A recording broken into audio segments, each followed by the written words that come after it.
Welcome back to the Rob Maness Show, ladies and gentlemen. We are excited to have today's guest because he is challenging the establishment GOP, and we would love to see him in the DC swamp to get that challenge going. And I'm telling you, Oklahoma champion of Liberty, State Senator Nathan Dahm is challenging incumbent Senator James Lankford for his U.S. Senate seat this year. Nathan spent his childhood years in Broken Arrow, Oklahoma, while his parents attended Bible school. In 1994, the Dahm family moved to the Eastern European nation of Romania as missionaries to the former communist nation. Upon graduating from high school, Nathan returned to Romania to serve as a missionary. During that time, he actively served in each department of his local church and designed the 65-acre Bible school campus being built a few miles outside of Romania's capital city, Bucharest, while serving as the general manager. In 2003, Mr. Dahm stayed on as general manager and added the position of dean of students for the Bible school's charter class, serving as dean for 4 years until returning to Broken Arrow. Upon returning home to Oklahoma, Nathan quickly noticed the changes facing America and the many challenges lying ahead. He became actively involved in the Tulsa County Republican Party and has served on the executive committee as a precinct chair and vice chair and as the president of the Tulsa Area Republican Assembly. Nathan is self-employed with his own app development company and helps manage the cleaning company his family owns. He's worked in the past as an engineering technician for a local municipality and as a producer for Tulsa-based production companies. As a constitutional conservative, Mr. Dahm draws heavily from his experiences in the formerly communist and currently socialist nation of Romania to inform people of the failures, perils, and evils of socialism. He is one of the few homeschool graduates to ever serve in the state Senate. He serves on the General Government Committee, the Finance Committee, the Veterans and Military Affairs Committee, the Business and Commerce Committee, and the Sub-Appropriations Committee on Select Agencies. Senator Dahm, welcome to the Rob Maness Show, sir. Thank you, Colonel. It's an honor to be with you. I really appreciate you having me on, give me the opportunity. I know you have a lot of great experiences as well. I know you're a strong constitutionalist, so it's an honor to talk with you and with your audience about the Constitution and what we need to do to defend our country, because we're in perilous times right now, for sure. Yes, we are. And I'm so excited about your candidacy, by the way. Transparency up front, folks. I'm the chairman of a political action committee called Gator PAC. And Gator PAC is endorsing Mr. Dahm for U.S. Senate against James Lankford because we have got to stop these people that get elected to office as Republicans from not acting like Americans when they're in office and protecting our liberty, which is their number one job. The number one job at the federal level or any level for an elected official is to protect my liberty and your liberty. And if they're not doing that, which they are not, then it's time to remove them and put somebody in who has the courage to do that.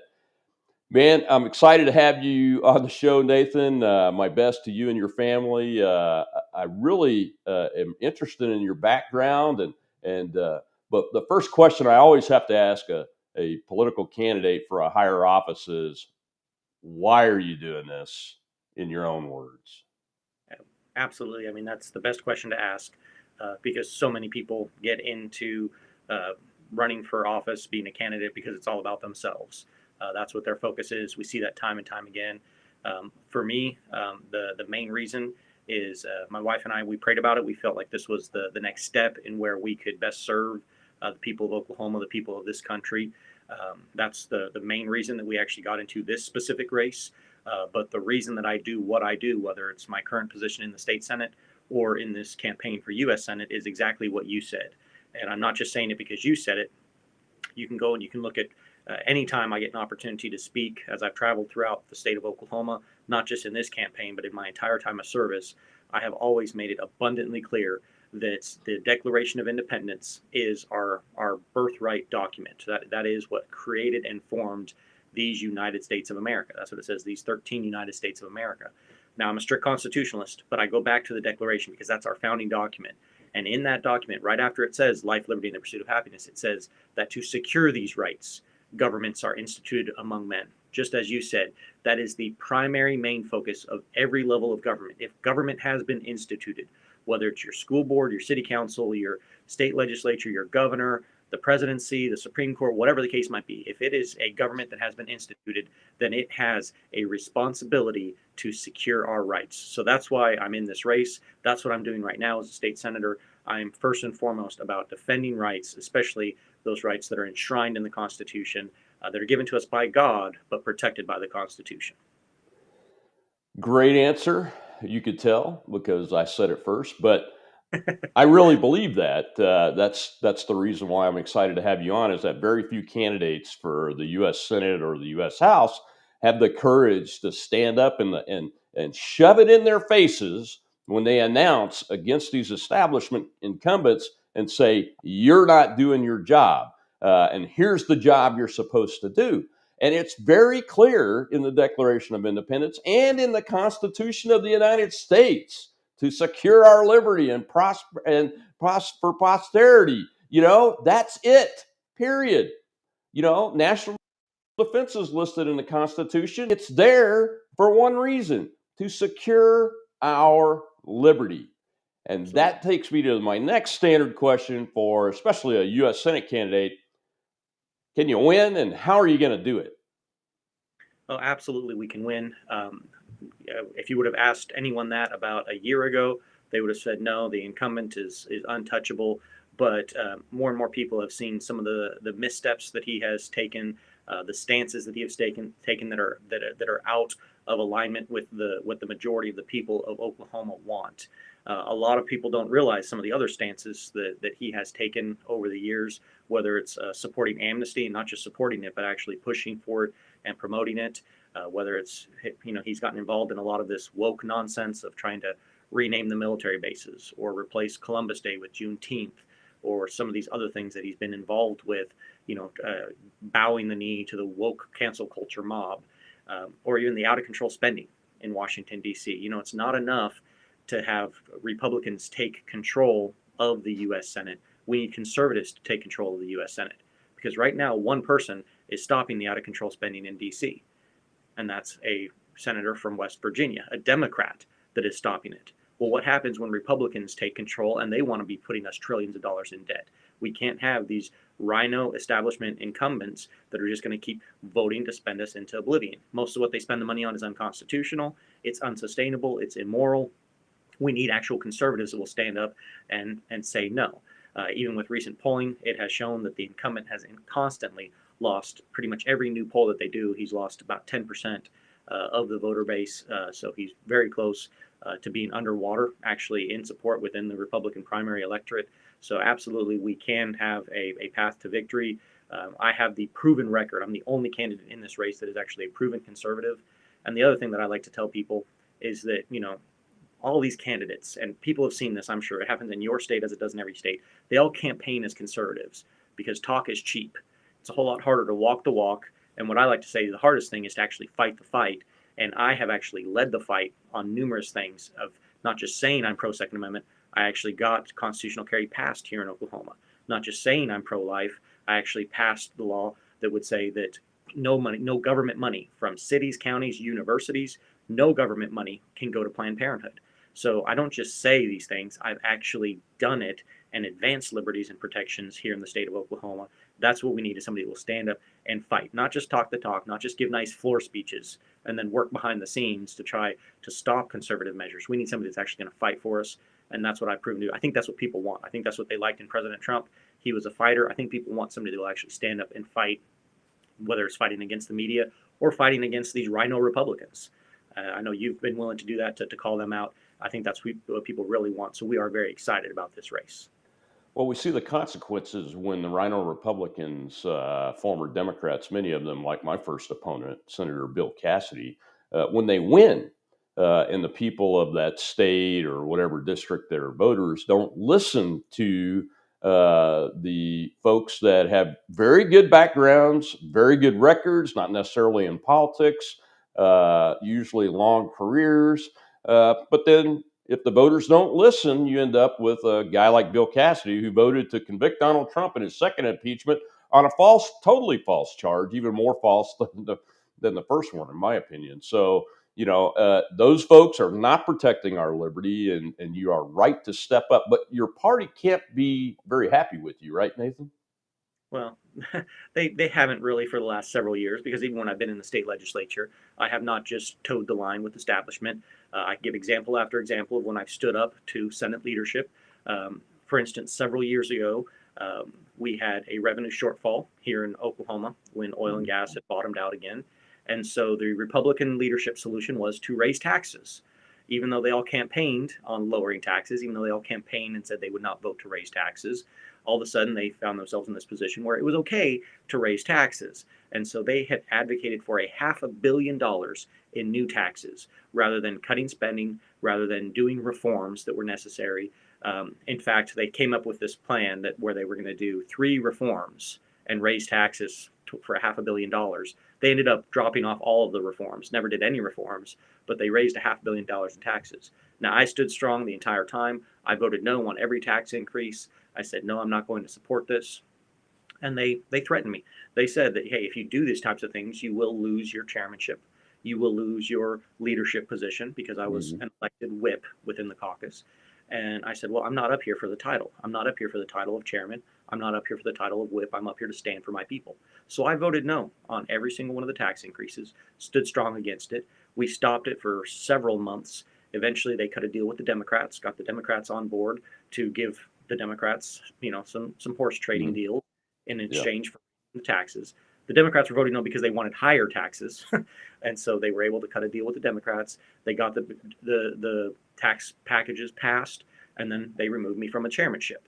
Now, I was elected by the other members of the caucus into the leadership position, so they went ahead and they changed the rules for the caucus. Illegally, they changed the rules and made all those positions appointed so they could get me out of it, because I was elected, because I do have actually some appreciation, or a healthy, at least, fear or respect from my other colleagues. But leadership has constantly done those types of things.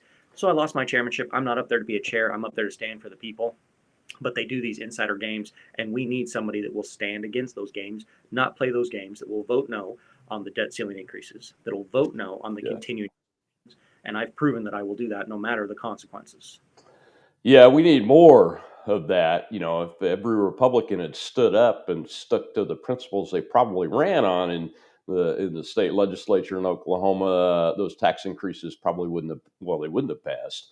And that's the challenge. So, which is why I support putting constitutional conservative candidates in all levels of office, just like you. So, Mr. Lankford, let's move to another subject. January 6th, and election integrity and domestic terrorism and those kind of things. Now I was surprised when Mr. Lankford said that he was going to stand up on the Senate floor and object to the Electoral College vote, which pleasantly surprised, by the way. But then when the riot occurred, not an insurrection, it was a riot, and it looks like it was instigated. And I'm only laughing because it's ironic, not because it's not a serious subject. It is a serious subject. I'm really angry about that riot happening because it caused things like weak people that have no spine, like Mr. Lankford, to do something that he did, which is he withdrew his objections, and he declined to speak on the floor of the Senate about those objections. And a lot of other Republicans did too. Matter of fact, they all did, in my opinion. And then we, of course, got the Electoral College vote counted and approved that night. So where are you at on election integrity and what Lankford did as opposed to what he should have done, which is stood in the breach and stayed in there and said, no, this isn't terrorism or insurrection. This is a riot. And it was probably So, caused yeah. by government provocateurs. So on all of that, on January 6th, for those that don't know, Senator Lankford was giving a speech on the Senate floor when the riot happened, when the Capitol was breached. And so they shut down the session. And previously to that, he had said he was going to vote against certifying the Electoral College votes, at least in certain states, because that is what the majority of Oklahomans want. The vast majority of Oklahomans, including especially Republicans, but other Oklahomans as well. And so it wasn't just a partisan thing. The majority of Oklahomans wanted that. So he was under immense pressure to vote against certifying the election. What it appears is that he was looking for a reason or an excuse to not do that. Now, he had publicly said he was going to vote against certifying the election. Then the right happened. They came back into session. He said, well, now because this happened, I'm just going to go ahead and vote to certify the election, which is what he ended up doing. So a lot of people say he flip-flopped on that, or as you said, it seemed like he didn't have the backbone to actually stand up.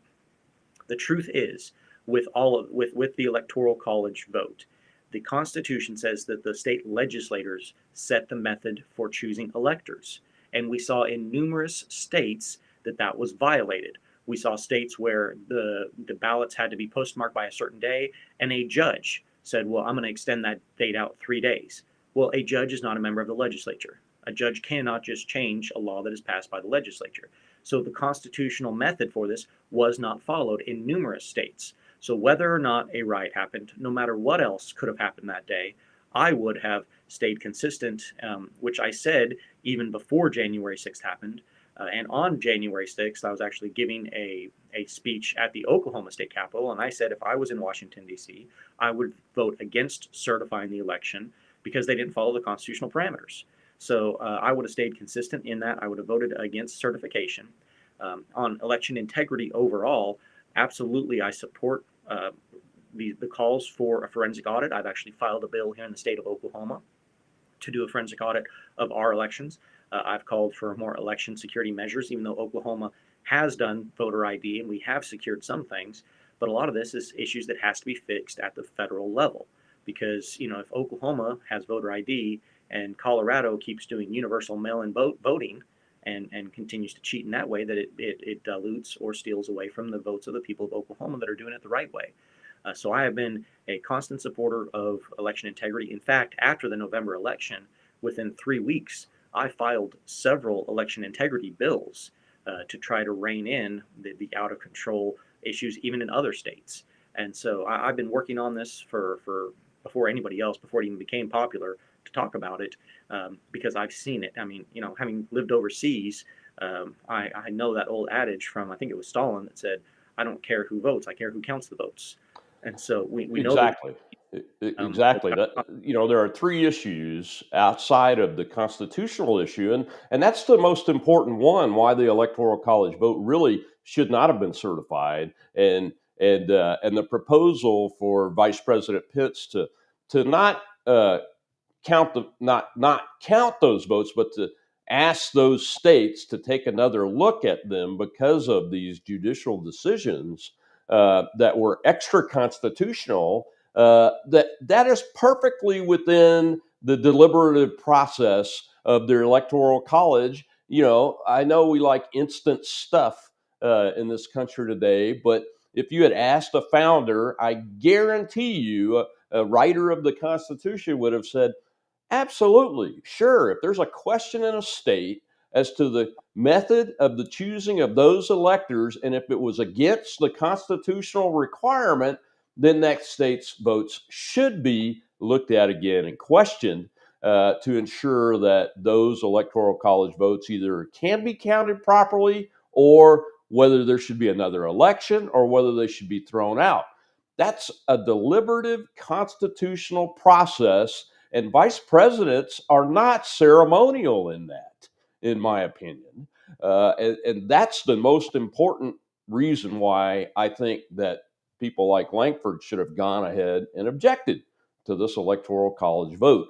And all that they've done, really, Nathan, is allow these Democrats and leftists, and I just call them communists now. They're American communists, have been able to have their what's called a Reichstag moment, where the same situation where Hitler used the burning of the Reichstag to take over the entire government. The Democrats are trying to do that too, using their select committee, and they've got some collaborators like Liz Cheney and little Adam Kinzinger, who I'm embarrassed to say is part of the U.S. Air Force that I served in for 33 years. And it's a complete farce.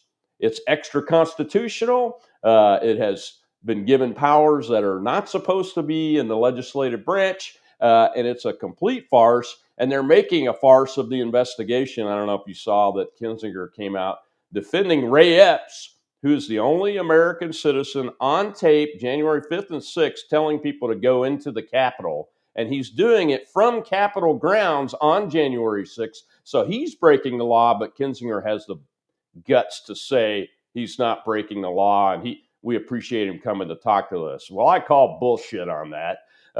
The FBI, all kinds of other law enforcement and intelligence operations had to have been going on around this incident.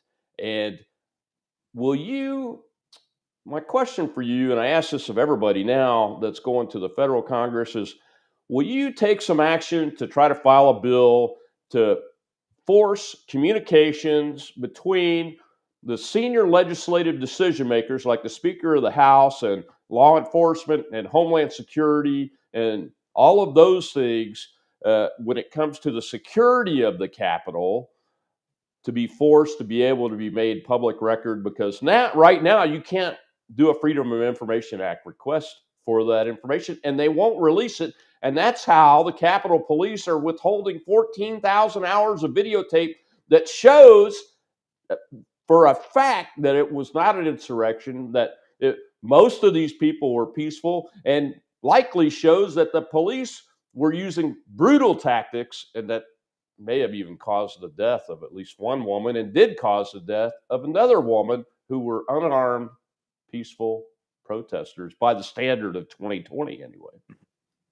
Yeah, absolutely. I have been a huge advocate for transparency since I've been in the Oklahoma State Legislature. In fact, I filed a transparency bill, a government accountability bill, that our our former governor, who was a Republican, but she was a rhino, she actually vetoed the bill 3 times. It passed overwhelmingly in the legislature. It's about transparency. She vetoed it 3 times. I kept running it. We got a new governor. I got it passed, and it's brought some real transparency to Oklahoma. So I am all about government transparency and accountability. These people are supposed to work for us, so we should be able to see what they are doing behind the scenes. So I fully support that. I agree with you on I heard it referred to the other day as the Fedsurrection, because that's, I mean, there's evident video footage out there and different things that would make it appear. And just the fact that so many of the people that were involved have not been charged, that obviously there's some sort of connection or protection by the feds. I was doing an interview the other day with I don't want to call him a journalist, because that's not what he was, because of the way he proposed his questions, but he was somebody in the media.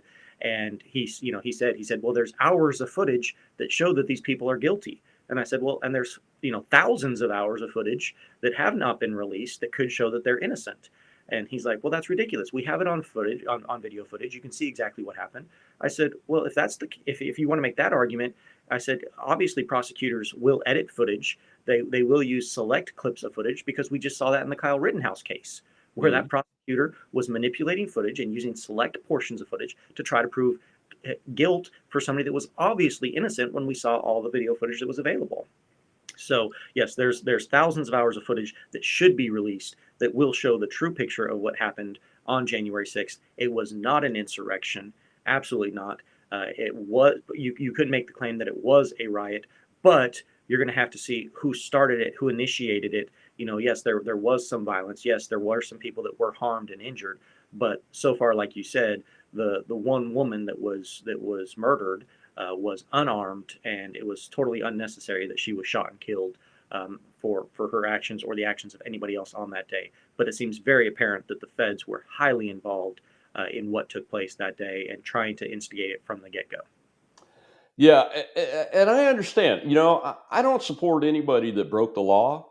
But Darren Beatty at Revolver News, which is the pieces that you're referring to as far as the Fedsurrection, I think he came up with that. We have to give him credit. He came up with that term, I believe.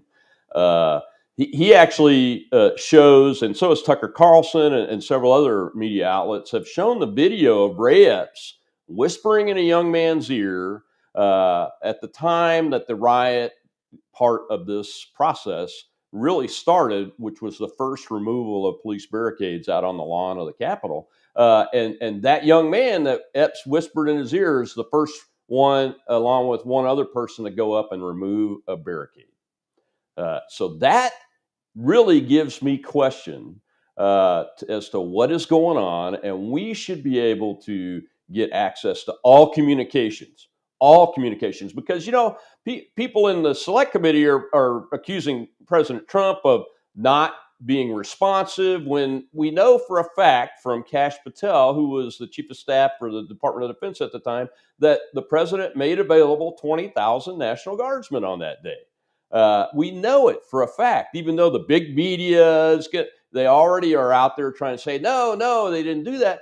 Well, we know it. So we've got to get access to all that information in every single minute of the video, because there's nothing secret in the Capitol. I've been all over the place, in it, under it, around it.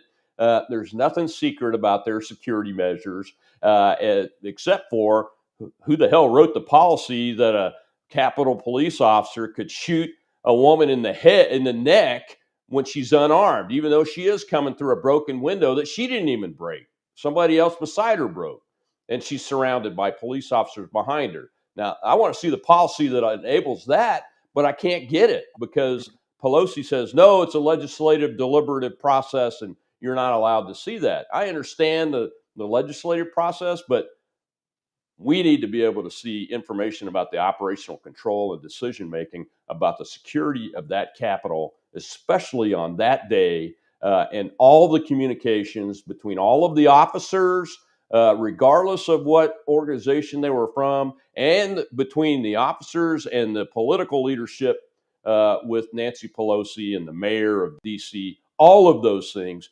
we must see and have access to that, because those text messages are out there. The phone calls are recorded when they come into the command centers. We know that. And we have a right and a responsibility to demand that from our government. And that's why I want to send people like you up to DC. Let's stay on this subject for just a couple minutes, Nathan. And I want to get your take on the prisoners in what's called the DC Gulag. A lady named Julie Kelly from American Greatness has been reporting on the prisoners and the charges extensively for this entire time. And she's really the one responsible for uncovering the inhumane treatment of these prisoners who are being charged with things like trespassing or parading or interrupting a meeting and those kind of things. They're not being charged with violence, a lot of them, and they're being held in pretrial confinement when you have murderers being let out with no bail in this country. And it's incredible. People not getting medical treatment that they need. And I'm not talking about a cut on the hand. I'm talking about cancer and those kind of things, or the medications they need, or on the right diet due to medical reasons. And it's incredible what's happening to these prisoners. Look, I fought the war on terror. I was in the Pentagon on 9/11. I spent my entire last part of my 30-something year career fighting against the Islamists and those kind of things. And I wouldn't have cared if we had treated those prisoners like that, but I couldn't, because it's my responsibility to follow the law. Mm-hmm. And our own citizens are being treated worse than we treat Islamic jihadist terrorists that have attacked our country. And it's incredible in my mind. And look, again, I'll say it again, I don't support anybody that broke the law. What I support, though, is due process and the appropriate protection of rights and the appropriateness of the fairness of our judicial system, which we appear to have two different standards in. One if you're on the left, and one if you're a believer in the Declaration of Independence and the Constitution of the United States. And it's those of us on that President Biden just said the other day, we're domestic terrorists because we don't agree with vaccine mandates, and we don't agree with his election, and we think something was wrong. Where are you at on all that? So I filed a bill right before the anniversary of January 6th, because I knew that the media was going to be pushing this narrative of an insurrection. And so I filed a bill on January 4th saying that here in Oklahoma at the state level, I called it the Prohibition on Political Prisoners in Oklahoma Act. And what it said that none of the January 6th detainees, unless they were charged with a felony, because that would have been the violence aspect if they had attacked a law enforcement officer or something like that. But none of them could be transported through the state of Oklahoma, either over our highways, through our airspace, or anything like that. We were not going to allow that to happen because these are political prisoners. This is a politicized DOJ that is targeting these people because of their political affiliations. This is not about justice. This, like you said, many of these people have been detained for longer periods than what their sentence would be if they were found guilty of whatever that is, that misdemeanor of parading or being in a secure building without permission. Even though, like, several of the people have actually been charged with being in a secure facility without permission, even though we know that law enforcement personnel, Capitol Police officers, held the doors open for some of the people entering the building. And yet then they were charged with entering a building and remaining in a secure building that they didn't have access to, even though they were given access by law enforcement personnel. So this absolutely is these are political prisoners. They have been treated terribly in many places. So I'm doing what I can at the state level, saying, okay, we're not going to give you access to our roads. We're gonna stand up as a state and push back on the feds, try to hinder you from investigating any of our citizens here in Oklahoma that might have been involved on January 6th. There are federal prisons and detention facilities here in Oklahoma. We're not going to allow you to transport prisoners through those facilities. So I'm doing what I can to push back and stand up at the state level. There have been some members of Congress and some senators that have stood up at the federal level, but not nearly enough, because I've seen what this is. I mean, this is the beginning of that Stasi secret police type of situation where they will come and knock on your door, and in the middle of the night, I mean, we've seen it with Roger Stone, no matter where you stand on him, where they tipped off the local, or tip off CNN to be there so that they could show this commando style raid and these types of things. This is a politicized DOJ, and it is fundamentally contrary to the principles of liberty and what we were founded on as a country. So I have been very vocal in opposing this. I like to mention and point out to people, there is actually a federal law, federal statute for insurrection. Not a single person has been charged under that federal law with insurrection. So if this was an insurrection like the media claimed, why aren't these people being charged with insurrection? Because it wasn't an insurrection. Because it was instigated most likely by the feds trying to use this, as you said, as their Reichstag moment to be able to say, look at this attack on democracy. And that's something else I want to hit on real quick, because they call this an attack on democracy. Well, that is fundamentally false, because you can't attack something that doesn't exist. We are not a democracy in this country. We are a constitutional republic. We have never been a democracy. We will never be a democracy, if I can have any say in that. We will continue to be a constitutional republic. So they say this was an insurrection, chipping away at the very foundation of democracy. It wasn't an insurrection. We are not a democracy. We are a republic, and they are trying to use this, politicize this, so that they can consolidate more power, so they can go after their political enemies, just like Obama did with the IRS, just like we've seen example after example of them politicizing different entities of government with government bureaucrats coming after the people. So I've done what I can at the state level to try to put a wedge between us and the feds to protect the people of Oklahoma. You better believe I'm going to be doing the same thing when I'm in the U.S. Senate, not just for the people of Oklahoma, but for every constitutionalist throughout the country. I'm going to make sure that they are fully protected by any means necessary. Well, that gets back to the subject of liberty, Nathan. I hate to tell you, but the Stasi's already here. I mean, they went to Alaska and did a no-knock at O Dark 30 on a couple that they misidentified from some facial recognition video and scared the hell out of them. That's the Stasi right there. I mean, that's not a Roger Stone. Roger Stone was a highly publicized thing, intentional. They got a lot of mileage out of that to scare people. But these folks, they're just regular Americans. Their phones happen to be in the D.C. area. Well, my wife wouldn't let me go up there because we were building our house down here. And it's fortunate that my phone wasn't in that area, because I'd probably be on some terrorist no-fly list at this point, because I'm outspoken, and I'm going to continue to be outspoken against this government. And I'm going to work to defund these agencies and remove them from our government. As a citizen, and I'm going to demand they address my grievances. And my number one grievance is this lack of due process, this attack on our liberty, and that gets to the pandemic response. And Biden even saying that if you oppose a vaccine mandate, you're a domestic terrorist, and I'm going to sick my FBI organization that I just created on you. Well, that's bullshit, and I need people like you to go up there and put your shoulder to the wheel and have the courage to stand out there every day and say no to the Mitch McConnells and the Kevin McCarthy's. But you know what? Kevin McCarthy just put his priority list out there, and it says nothing about protecting liberty, January 6th, political prisoners, critical race theory in our schools, and parents being attacked as domestic terrorists by the Secretary of Education, for God's sake, and the Attorney General of the United States. None of those are the priorities for Kevin McCarthy going into his 2022 race, and that is a problem.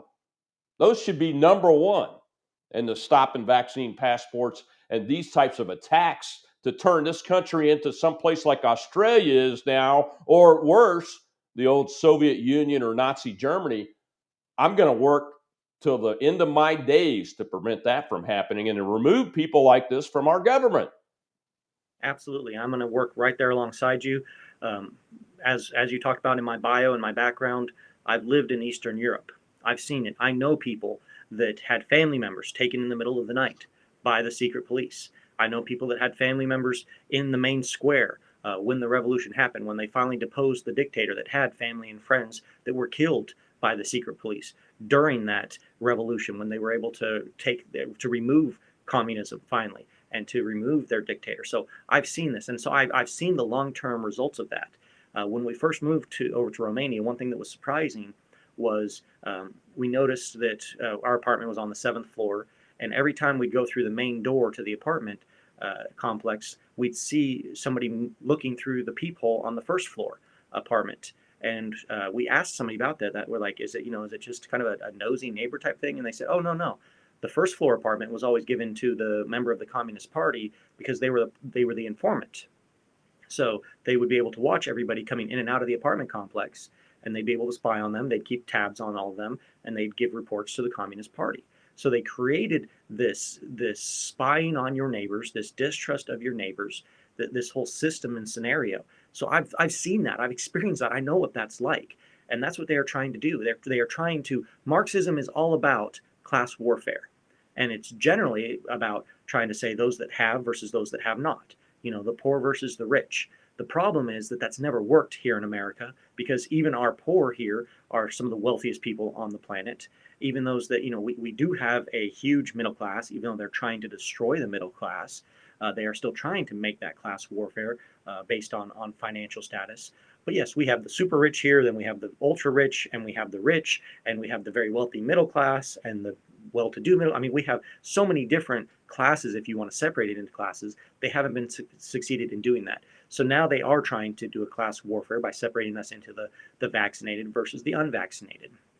Or they're trying to do a race war based on the color of our skin, because that's easily identifiable, right? You can look at somebody and you can say, hey, that person has a different color skin on me than I do. Well, if you judge the person based on that, you're a racist. If you acknowledge that we have different color of skin, you're a human, because that's just reality. But the other thing is looking at how they're dividing us based on the masks. I think that one of the main reasons they push the mask mandates is because you can look and see if somebody's wearing a mask or not. So they can divide us into classes. Hey, wait, you're not complying. You're one of those.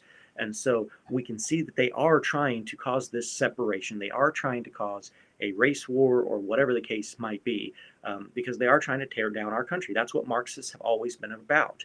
And just because we defeated the Soviet Union in the Cold War doesn't mean that Marxism and communism went away. It just changed. It went underground, and it started infiltrating our schools and all these other things. And so when you talk about these members of leadership, and I use that term lightly because they're in a leader position, but they aren't leaders. They don't lead. I've seen it here at the state level. I introduced the very first bill to prohibit critical race theory in Oklahoma. In our schools, in every level of government, my bill said no critical race theory. The Republican chairman of the committee said, well, I can't hear that bill, because if I do hear the bill, I'll be called a racist.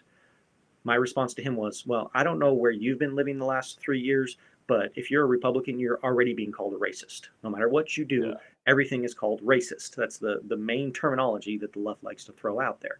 Now, Mhm. we eventually, despite leadership's objections, we were able to take over a House bill, put some language in it, and at least prohibit critical race theory here in Oklahoma, in our schools at least. But the reality is, we have supermajority control here in Oklahoma of the legislature. We have over 75% control of the House and the Senate. We have the governor's mansion. We have every statewide elected office. So we should be easily able to pass these types of things. The biggest problem has been these rhino Republicans in these leadership positions that stonewall or hold up these measures.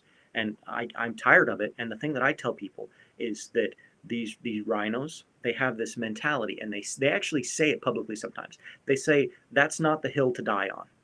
And when you say that, what you're saying is that you're not willing to fight on it. Because I've been in a lot of political battles, and I have not died on any of those hills. Okay, Yeah. they've tried to kill me politically, and they've tried to sabotage my reputation. They've done character assassination. They've tried to do all those things, and it hasn't been successful. Okay, so that's an excuse when they say that's Yeah. not the hill to die on. That what they're saying is they don't want to fight on those hills. But I like to borrow from a sports analogy. You miss 100% of the shots you don't take, well, you lose 100% of the hills you don't do battle on. And so what we've seen is the left has taken over hill after hill after hill, whether it's entertainment, whether it's media, whether it's education, whether it's professional sports. I mean, who in the world thought that the left would be able to take over professional sports? One of the, one of the manliest things. And now we Yeah. have these wristed, spineless, leftists who have taken it over now, and have their mottos and slogans painted on helmets and at half court and in end zones. It's ridiculous, but it's because Republicans, rhinos, have refused to step up and do battle. Here at the state level, I'm known. One reporter asked me one time. They said, "You're known as a lightning rod. Why is that?" I said, "Well, that's because when all the other people are cowering over in the corner because the storm's coming, I'm the one that's standing up and leading the charge against it. So yeah, I'm the one that's standing up. I'm the tallest in the room. I'm going to get struck by lightning first." That's what's happened when you're a lightning rod.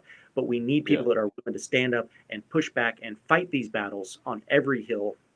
We just don't have enough of us, but a few people can make a difference. So that's why I'm in this battle. Yeah, these are this is an attack on individual liberty and the liberty provided outside of our natural rights by our governments. It's a pure attack on that. And if liberty's not the hill you're going to die on, then there is no hill you're going to die on, rhinos. So you need to get out of politics and let somebody in that will take the hill, no matter how many people die on the hill, because that's the kind of attitude we need. We cannot let this happen. The vaccine passports issue, I've been working on a task force for several months now, almost a year, that's trying to stop the U.S. vaccine passport, the digital passport, because that digital passport software in 5 minutes can be turned into the equivalent of the Chinese social credit system, which is used just like the Stasi, except for you have artificial intelligence doing it for you, and they can get to everybody. And it's incredibly nuts that our elected officials, especially in Washington, D.C., are not railing on this every single day of the week. And they're not. No Democrats, no Republicans. Look, there are some Democrats that still say they believe in the Constitution and the Declaration of Independence, and they're not doing it. They're all acquiescing, and that's what I want. I want to hear people in power be able to say, we're spending your tax dollars on this stuff. Stop spending my tax dollars to take my liberty. That's what we need to see. That's the message we need to hear from folks on Capitol Hill. And yeah, I think you're right on the money. You know, you mentioned your time in Romania again. I've mentioned it, and living among a people that were under strong communism and now under socialism. You know, that makes you a very good candidate to work national and international foreign policy and national security issues.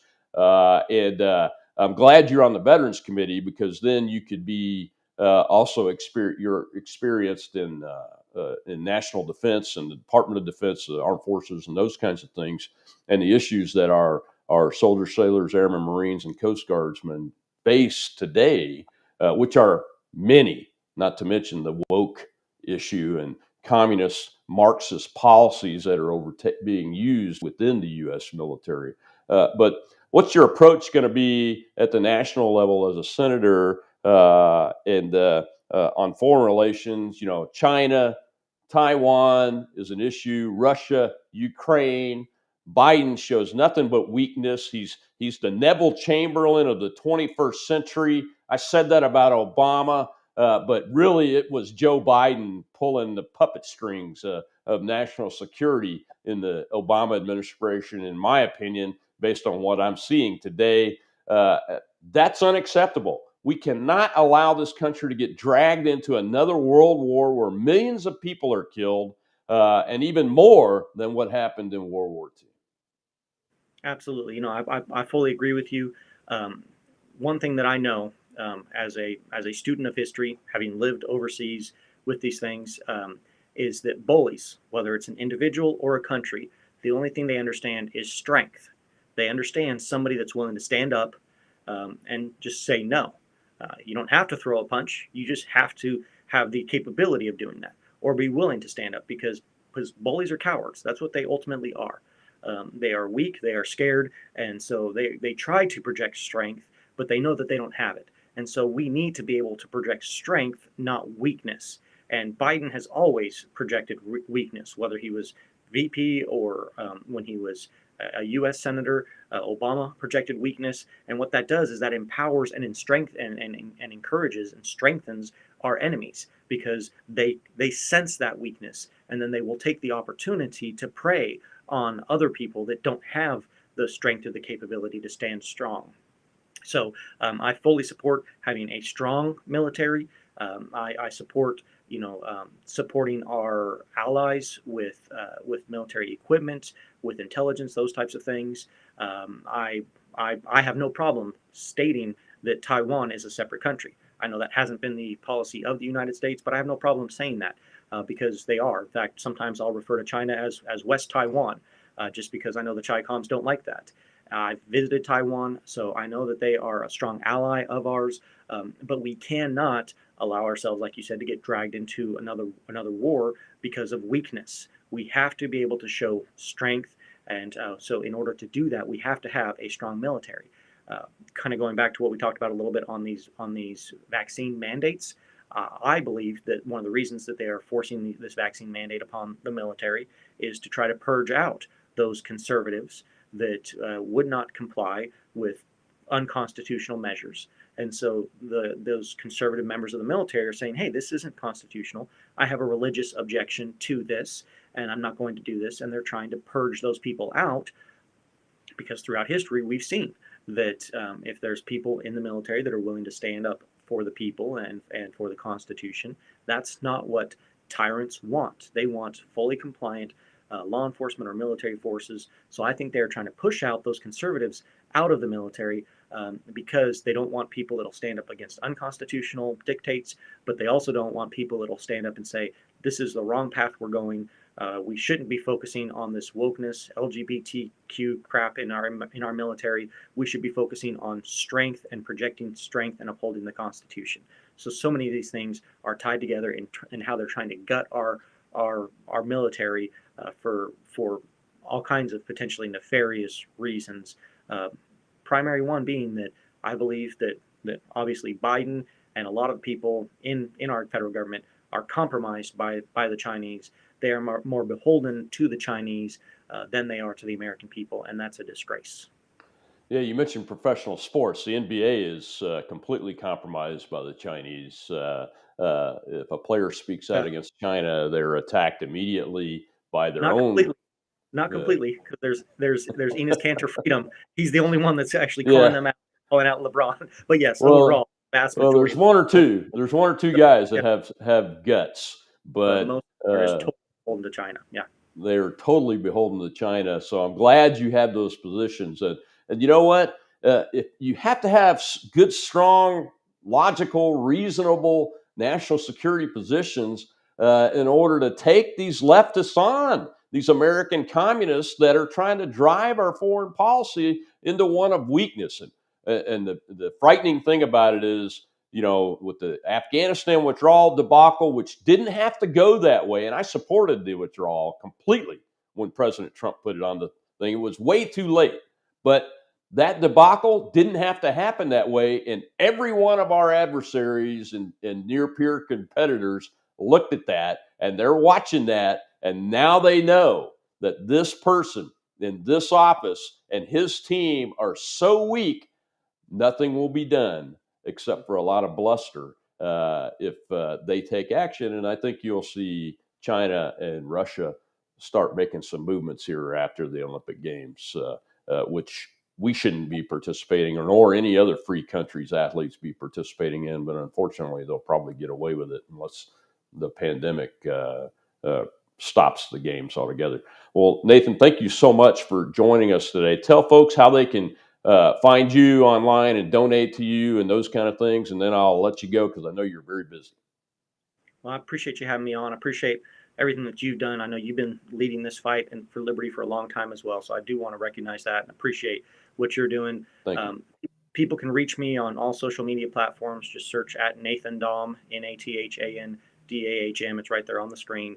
But I'm on Getter. Yes, I'm still on Facebook and Twitter until they ban me or whatever. It's a means to an end. So I do still use all social media platforms. But they can also visit our website. It's dahmforsenate.com. That's DAHMFORSENATE.com. dahmforsenate.com. /donate. They can visit our donation page there to make a donation. They can see our launch video where I talk about having experienced, communism and socialism overseas, why I am in the battle that I am in for liberty right now. I would appreciate their support. I will say this: when I first ran for state senate, I was actually outspent 4-1 by the establishment candidate. He was very well funded. He was handpicked to be the next state senator for this district, but I outworked him. I'm very frugal with my finances. I don't need the most money, but with the campaign, we always need more money. And so I'm very wise in how we spend our campaign funds. I'm a fiscal conservative in all areas of life, including in my campaigns, not just with how I spend taxpayer money at the Capitol. So I'd appreciate their support, even if they're not in the state of Oklahoma. Obviously, one U.S. senator can make a difference for the entire country. What we do, we don't just vote on things that impact just our state like Oklahoma. We vote on things that impact everyone, and we need somebody that'll stand up there. I've proven that I'll stand strong. So I appreciate your endorsement. I appreciate your support. I appreciate Gator Pack getting involved. I didn't know that the Gators ate rhinos, but I'm excited to hear that. And so I appreciate everything that you've done. Again, people can visit dahmforsenate.com, find me on any social media platform. I appreciate the opportunity. I look at this as partnering together because we need somebody to lead the charge. Not all of us can be in that position, in that elected office. We need somebody that will do that. And so I ask you to partner with me, just like the founders in the Declaration said, pledge to each other their lives, their fortunes, and their sacred honor. I ask you to give a portion of whatever fortune you might have to be able to help me to fight and defend your rights and liberties. That's what I'm about, and I appreciate your support and your prayers. And thank you, Colonel, for everything that you're doing in the cause of liberty.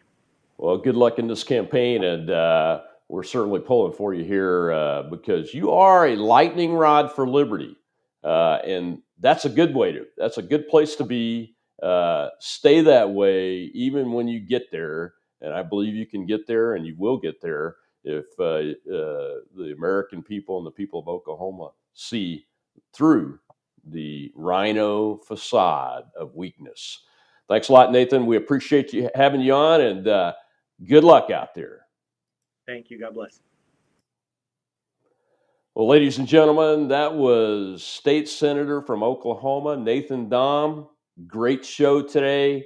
Like I said, he's a lightning rod for liberty. We need men and women that will be lightning rods for liberty at all levels of our government, and I would love to see that guy in the U.S. Senate fighting for Oklahoma and for all of us and for our liberty, which is what their number one job is. So, Oklahoma, get out there and vote for Nathan Dahm, the lightning rod for liberty, a champion for your rights instead of a champion for big government and big corporations. Until next week, I'm Rob Menas.